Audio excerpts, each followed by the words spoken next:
अस्सलामुअलैकुम एवरीवन। हम लोगों ने पैराग्राफ और हेडिंग पर एक कलर प्रॉपर्टी देखी थी। कलर जिसकी प्रॉपर्टी थी कलर, उसकी वैल्यू थी ब्लू।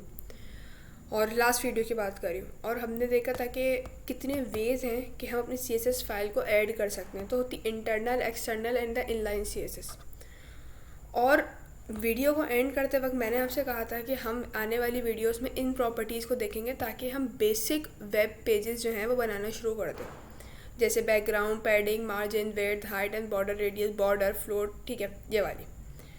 आज मज़ीद इस कलर प्रॉपर्टी को देखते हुए ये बैकग्राउंड प्रॉपर्टी करते हैं और बॉर्डर एक प्रॉपर्टी है उसको देखते हैं।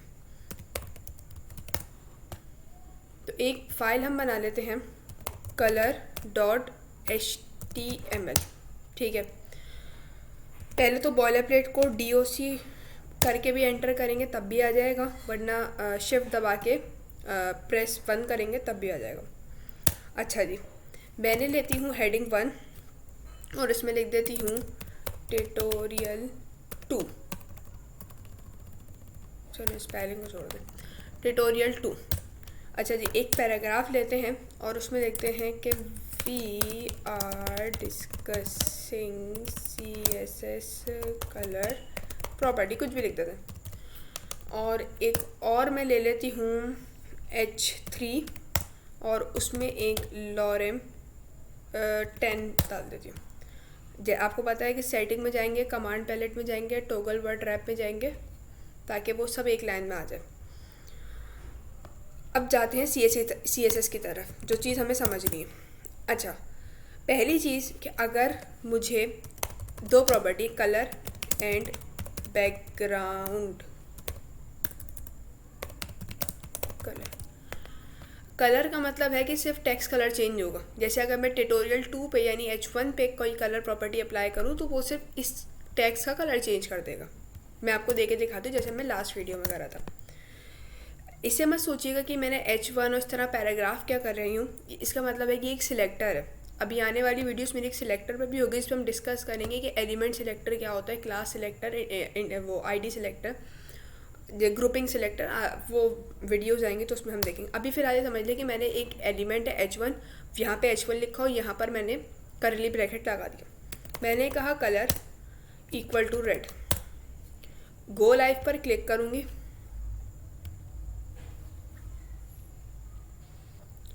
अच्छा, एक काम ये करते हैं कि इसको बंद कर देते हैं और दोबारा से लाइव सर्वर ओपन करते हैं।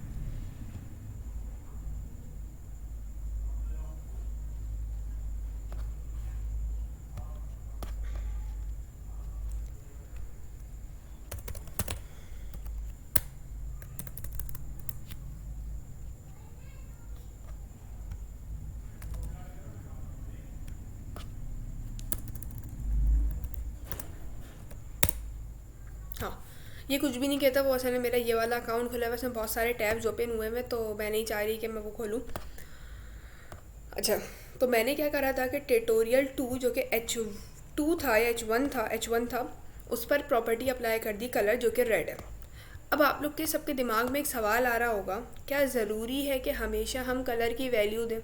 नहीं भी आ रहा तो कोई बात नहीं। अब जैसे मैंने लिखा कलर इक्वल टू ग्रीन, ठीक है।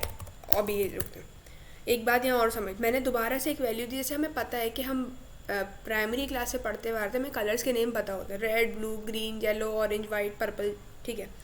तो मैं यहाँ पे कलर की डायरेक्ट उसे नेम से बुला रही हूँ, यानी कि मैंने कहा जो मेरी एलिमेंट है H1 उसका कलर कर दो रेड। इसी तरह जो मेरा हेडिंग है H1 उसका कलर कर दो ग्रीन। ये वैल्यू, ग्रीन वैल्यू, ओवरराइड कर रही है रेड वैल्यू को। तो अब जब मैं जाके अपनी लाइव सर्वर में वैल्यू देखूंगी तो वो क्या हो जाएगी, ग्रीन हो जाएगी। हमेशा जो है ना प्रेसिडेंस उसको मिलती है जो कि बाद में आता है, यानी जो वैल्यू ओवरराइड हो रही होगी उसको मिलेगी। अब जब मैं गई और मैंने देखी इसको रिफ़्रेश करने की ज़रूरत नहीं पड़ी और कलर ऑटोमेटिकली ग्रीन हो गया। काफ़ी बुरा लग रहा है मगर कोई बात नहीं। अब मैं आपको बताती हूँ कि कलर की वैल्यू के अलावा हम किस तरह कलर दे सकते हैं। देखिए, कलर को ऐड करने की भी हमारे पास एक वे था कि बाय नेम कर दें, ठीक है। दूसरा है बाय RGB वैल्यू। RGB का क्या मतलब? RGB का मतलब है कि रेड, ग्रीन, ब्लू। कैसे देते हैं, मैंने कहा कलर RGB, जैसे लिखूंगी ना तो मुझे देखें एक तो RGB A आ रहा है और एक RGB आ रहा है, तो पहले वाले पे क्लिक करती हूँ। इसने मुझे बोल दिया कि पहली रेड की वैल्यू दो, दूसरी ग्रीन की वैल्यू दो, थर्ड वन ब्लू की वैल्यू दो। अच्छा, मुझे तो याद नहीं है एक भी RGB वैल्यू, तो मैं क्या करूँ, तो मैं फ़िलहाल अभी एक रैंडम नंबर लिखती हूँ और मैं आपको बताती हूँ कि इसका क्या करेंगे हम।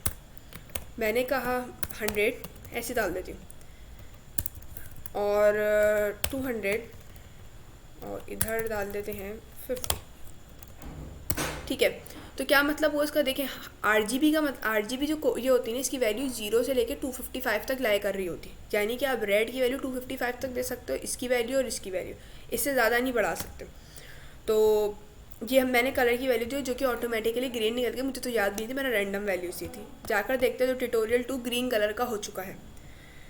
अगर आपको कहीं भी RGB कोड देना होगा, जाहिर सी बात है हम हर दफ़ा अपने नेम्स के मुताबिक वेब पेजेस नहीं डिज़ाइन करे होते, कभी कभार जिसके लिए वेबसाइट डिज़ाइन करें उसकी रिक्वायरमेंट कुछ और होगी, या जो हम प्रोजेक्ट बना रहे हैं जिस पर हम काम करना चाह रहे हैं वो कुछ और भी हो सकती है।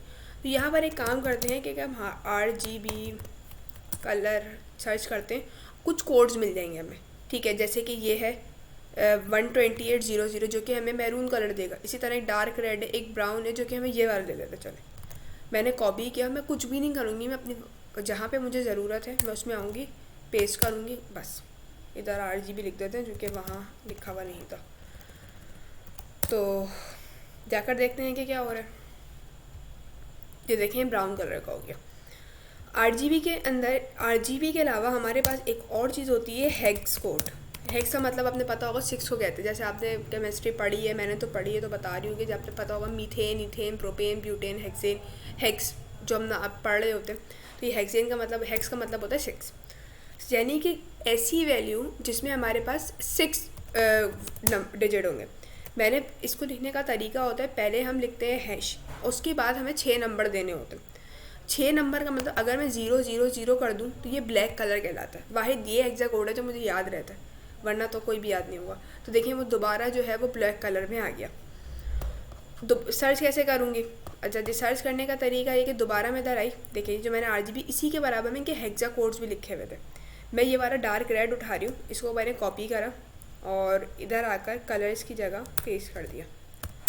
ये देखें आप दोबारा जाते हैं अपने इस जगह पे, Ctrl+C कर दें, ये देखें ये सा कलर ट्यूटोरियल 2 का कोई ब्राउन टाइप का कलर है जो हो चुका है डार्क रेड।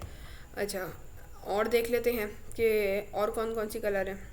इसी तरह ये कौन सा दे रहे हैं, RGB फॉर ग्रीन कलर ये होता है, RGB फॉर ब्लू ये होता है। अच्छा ठीक है, ठीक। और ये भी देखो यहाँ पर एक बहुत अच्छी एग्जांपल यहाँ पे दी हुई है। तो यहाँ पे देखिए मैंने आपको बताया था कि पहली वैल्यू रेड की होती है, दूसरी ग्रीन की होती है, आखिरी वन ब्लू की होती है। जैसे इसी से याद रख लें, रेड ग्रीन ब्लू। तो जैसे यहाँ पर आए, मैंने रेड की वैल्यू दी 255, बाकी दोनों वैल्यू 0, जाहिर सी बात है, कॉमन सेंस है कि उसकी कलर कौन सा बनेगा, रेड बनेगा। इसी तरह अगर मैं ग्रीन की बात करूँ, सेकंड पैरामीटर इज़ ग्रीन, तो यहाँ 25 दे दिए, दोनों को 0 कर दो तो ग्रीन कलर बनेगा। इसी तरह ब्लू की में ये होगा कि रेड और ग्रीन 0 होंगे और ब्लू 255 होगा। तो दिख लीजिए आर्टिकल तो दिखा दिया। अच्छा, अब कोई भी आप सर्च कर सकते हैं RGB कलर फॉर येलो। ठीक है, मुझे याद नहीं है ना, मुझे याद करने की ज़रूरत है। येलो के लिए कह रहे हैं कि ये कोड होगा, तो इसे कॉपी करते हैं और इसे जाके कलर यहाँ पेस्ट कर देते हैं RGB। ठीक है, और ये देखें इसका कलर येलो हो गया। आई होप कि ये चीज़ें समझ आ गई होंगी। एक और होता है HCV, मैं कभी यूज़ नहीं करती। HSV ह्यू सैचुरेशन वैल्यू, जैसे कलर HC, ये देखें HCl ह्यू सैचुरेशन वैल्यू। अच्छा, तो आपने क्या करना है कि ह्यू की वैल्यू देनी होती है, एक सैचुरेशन की वैल्यू देनी होती है, एक लाइटनेस की वैल्यू देनी होती है। तो यहाँ पे कुछ भी तो मुझे याद भी नहीं कैसे इस्तेमाल भी कैसे करते हैं, ज़रूरत नहीं गूगल से निकाल लेते। हर चीज़ हमें याद करने की ज़रूरत है भी नहीं। तो जाते हैं HCl कलर्स, और ये W3 स्कूल बहुत अच्छी वेबसाइट है फॉर लर्नर्स। अच्छा, ये मैंने इसको वैल्यू को कॉपी किया और जाकर इसको कर देते हैं इसकी जगह पर पेस्ट। ठीक है, और इसमें जा के देखते हैं कि क्या हो रहा है। ये रहा, ये रेड कलर हो चुका क्योंकि मैं उसी पे अप्लाई करे जा रही थी। तो ये हो गया H1। अब बात करते हैं हम पैराग्राफ की, H3 की, और इसमें क्या होगा। मैंने आपसे डिस्कस कर लिया कलर प्रॉपर्टी, हमेशा क्या करेगा, टेक्स्ट कलर चेंज करेगा, इसके अलावा कुछ नहीं कर सकता। वैल्यूज़ देने के बाय नेम भी दे सकते हैं, बाय RGB वैल्यू भी दे सकते हैं, हेक्सा कोड भी SCL भी दे सकते हैं। हाँ, एक होता है RGBA, जैसे मैं आपको सर्चिंग के दौरान ही बता रही थी कि होता है RGBA, ये रहा। लास्ट पैरामीटर होता है अल्फ़ा, तो कि आपने जो है ना वो आपको कितना उसके अंदर उसकी ओपेसिटी यानी ट्रांसपेरेंसी को शो कर रहा होता है। जैसे मैंने यहाँ वैल्यू दे दी 100, यहाँ मैं रैंडम दे रही हूँ, मुझे तो याद भी नहीं है कोई, 55, 25 और अल्फ़ा की वैल्यू दे देते हैं 0.5, और इस चीज़ को उठाकर कॉपी करते हैं, लास्ट में लाते हैं, क्योंकि ये अप्लाई नहीं होगा अगर मैं ऊपर लिखूँगी।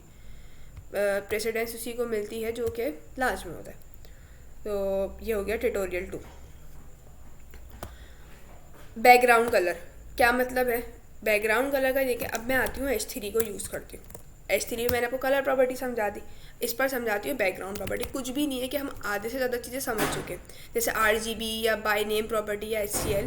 तो बैकग्राउंड कलर का मतलब है कि अगर मैं बोलूँ बैकग्राउंड कलर कर दो एक्वा, और H3 पे अगर देखें ये पूरा बैकग्राउंड कलर आ जाएगा। जाहिर सी बात है, अब आप सोच रहे होंगे टेक्स्ट तो यहाँ तक लिखा हुआ है, कलर यहाँ तक क्यों जा रहा है, क्योंकि पैराग्राफ एक ब्लॉक लेवल एलिमेंट है, इसी वजह से वो यहाँ तक कवर करेगा, पूरी वेट लेता है अपनी। ओके, अब बैकग्राउंड प्रॉपर्टी हेक्सा कोड पे देते हैं। हेक्सा कोड ये जो पहला वाला, इसी को कॉपी कर ले, ये मैंने ब्राउन लिखा हुआ है तो ये ले लेते हैं। देखिए अभी ब्राउन कलर हो गया। अगर मैं यहाँ पर आऊँ और इसका कलर कर दूँ वाइट, ठीक है, और ये देखें इसका कलर हो गया वाइट, और बैकग्राउंड में कौन सा कलर है, रेड।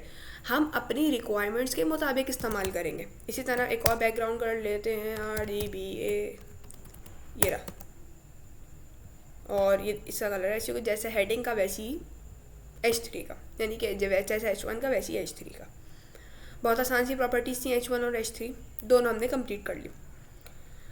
मैंने आपसे कहा था वीडियो के एक और प्रॉपर्टी होती है जिसे हम बोलते हैं बॉर्डर। क्या मतलब हुआ बॉर्डर का। फॉर एग्जाम्पल अब इस्तेमाल कर ये अप्लाई करते हैं पैराग्राफ पे। चले, मैंने कहा बॉर्डर, BOR सर्च करूँगी तो ये बॉर्डर शो करेगा। बॉर्डर की विड्थ कितनी देनी, मैंने कहा 10 पिक्सल कर दो। बॉर्डर स्टाइल क्या देना है, बॉर्डर स्टाइल देखिए वैल्यूज़ आ रही होती, तो मैं ले रही हूँ सॉलिड। और बॉर्डर कलर क्या होगा, आप कलर कुछ भी दे सकते हैं, मैंने दे दिया ऑरेंज, नेम वाइज लिख रही हूँ, और देखते हैं क्या होता है। ये देखें जैसे ही मैंने इसको वो इस पर दिखाया तो देखें इस पर एक प्रॉपर्टी अप्लाई हो गई। अच्छा, मैंने ये ऑरेंज कलर लिखा था, तो बॉर्डर कलर जो है वो एक्वा करके देखते हैं। ओ नाइस, तो ये बॉर्डर कलर क्या आ गया, इस पर एक्वा आ गया, और 10 पिक्सल। जाहिर सी बात है बहुत ही बुरा लग रहा है, फ़िलहाल इस पर बंद कर देते हैं, बंद तो बहुत कम हो जाएगा। देखिए पता भी नहीं चल रहा, मे बी आप लोग को दिख भी ना रहा हो, मुझे दिख रहा है। तो 1 कलर हमने लगाया तो ये बॉर्डर अप्लाई हो गया। तो इसको अब आप सोच रहे होंगे कि यार ये बड़ा कितना हेक्टिक है ना, पहले वेट लिखो, फिर स्टाइल लिखो, फिर कलर लिखो, और कुछ लोग भूल भी जाते होंगे मेरी तरह, तो फिर क्या करेंगे। तो यार इसका शॉर्ट हैंड प्रॉपर्टी होती है, डायरेक्ट लिखो बॉर्डर 2 पिक्सल सॉलिड रेड, बस ये याद कर लो। जब से मैं सीख रही हूँ ना, मैं हमेशा अगर मैं कभी वेब पेज डिज़ाइन कर रही हूँ तो इनिशियली मैं पहले ही ये बॉर्डर कलर देती हूँ 2 pixel solid red. 2 pixel replace करेगा बॉर्डर विड्थ को, solid is the border style and the colour is red. तो ये शॉर्ट हैंड प्रॉपर्टी है। यहाँ इसको मैं लिख देती हूँ कि ये शॉर्ट हैंड प्रॉपर्टी है। इतनी ज़्यादा लंबी 3 लाइनों के कोड लिखने की ज़रूरत नहीं है, सीधा सीधा 1 लाइन का लिखो और काम हो जाएगा। ये अभी भी वही सब करेगा। जैसे मैं आपको दिखाती हूँ कि रेड कलर आ गया, ठीक है, मैंने कलर रेड दिया था। अगर मैं यहाँ पर दे दूँ blue, this one is my favourite, तो ये हो गया dark blue colour. I hope कि आपको तीनों प्रॉपर्टी समझ आ गई होंगी। ये बहुत इंपॉर्टेंट है क्योंकि कलर्स का ही सारा गेम है वेब डिज़ाइनिंग के अंदर। कितने आप अच्छे कलर पिक कर सकते हैं, कितनी क्रिएटिविटी दिखा सकते हैं, कितने अच्छी तरह आप अपने वेब पेज डिज़ाइन, पहले तो डिज़ाइनिंग सीखोगे ना, पहले आप डिज़ाइनिंग करोगे, HTML CSS को और बूटस्ट्रैप को यूज़ करते हैं, वैसे हम डिज़ाइनिंग करते हैं। फिर हम जब जावास्क्रिप्ट पर आएंगे तो ये प्रोग्रामिंग लैंग्वेज है। अगर किसी को पहले से प्रोग्रामिंग नहीं आती, थोड़ी सी परेशानी होगी लेकिन समझ जाएंगे। और फिर रिएक्ट और फिर नोड जेएस और बैकएंड वगैरह वगैरह। एक चीज़ याद रखिएगा, मे बी थोड़ी वीडियो की लेंथ इंक्रीज़ हो रही हो, लेकिन जब भी आप सीख रहे हैं तो पहले हर चीज़ को अपने पास नोट डाउन कर लीजिएगा। एटलीस्ट जब आप HTML और CSS पर हैं, जावास्क्रिप्ट पे मर्जी करना चाहें करना है, नहीं करना तो कोई बात नहीं, वैसी प्रैक्टिस कर करके ही सीख लेंगे। लेकिन अभी याद करने की ज़रूरत, याद करने का नहीं कह रही हूँ, सिर्फ लिख लें। थोड़ी सी अंडरस्टैंडिंग रहती है कि अच्छा इसमें हमने ये किया और अपनी ओन वर्डिंग्स में लिख लें कि इस प्रॉपर्टी का मतलब ये है, इसे हम कब यूज़ करना है। जैसे कलर है तो वो टेक्स्ट कलर चेंज करेगा, बैकग्राउंड कलर उसका नाम ही बता रहा है कि कुछ ऐसा होगा कि बैकग्राउंड में कलर आ जाएगा। कितने तरीके हैं, ये तरीके हैं। अगर आपके सामने किसी का कोड शो किया जाए ना, तो आप समझ जाएंगे। अच्छा ये ना हो कि अगर मैं सिर्फ आपको कोड ये बता देती ना, कलर इस तरह वैल्यूज ये, तो भी इनफ था, या हद से ज़्यादा 8 GB बता दी तो भी हो जाता। लेकिन समटाइम ऐसा होता है कि हम काम कर रहे होते हैं तो ये भी इस तरह के सामने भी हमारे सामने कोड आ सकता है, तो पता होनी चाहिए। भले से इस्तेमाल ना करें, लेकिन at least you have the knowledge about this. तो इस वीडियो को यहीं तक रखते हैं। आने वाली वीडियोस में वेट, हाइट और पैडिंग, मार्जिन, इनको डिस्कस करेंगे। तब तक के लिए अल्लाह हाफिज़। हाँ, वन मोर थिंग, ये जो मैंने अपनी सारी प्लेलिस्ट बनाई हुई है और HTML के सारे लेक्चर्स अपलोडेड हैं, तो कोई मसला हो, कोई परेशानी हो तो इसमें इस वीडियोस को देखें और कमेंट करके पूछें, या मेरे कांटेक्ट पे मुझसे फेसबुक पे कांटेक्ट कर सकते हैं आप, वहाँ मुझे मैसेंजर मैसेज कर दें, आप इंस्टाग्राम पे मैसेज कर सकते हैं, मैं वहाँ भी आपको इंशाल्लाह रिप्लाई कर दूँगी। अल्लाह हाफिज़।